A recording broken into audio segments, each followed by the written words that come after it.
В 10-м году по хиджре, в месяц Зуль-Хиджа, после совершения прощального паломничества, пророк, да благословит его Аллах и приветствует, и тысячи его сподвижников возвращались в Медину. В пути они встали лагерем в местности под названием Гадир-Хум. Там протекал источник, и был небольшой пруд. Здесь, незадолго до своей смерти, пророк, да благословит его Аллах и приветствует, дал наставление своим сподвижникам.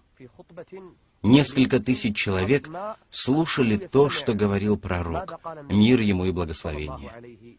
Это была красноречивая и выдающаяся проповедь. Среди прочего он сказал: «О люди, воистину я человек. Возможно, вскоре придет ко мне посланец Господа моего, и я отвечу ему». Он имел в виду смерть. «И я оставлю вам две драгоценные вещи. Первая — книга Аллаха. Она свет и прямой путь. Так придерживайтесь же ее крепко». Потом он начал побуждать людей следовать заповедям Корана, а после сказал: «И представители моего рода, Ахлюль-Бейт, я напоминаю вам об Аллахе в отношении представителей моего рода». Таково было наставление пророка, да благословит его Аллах и приветствует, в конце его жизни.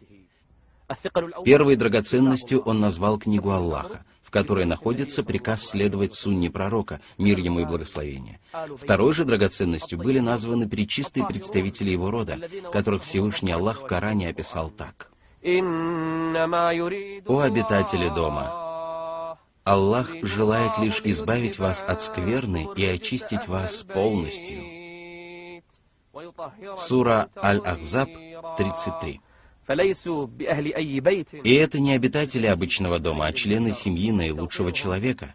Уважение по отношению к ним и знание их прав – одна из основ нашей религии.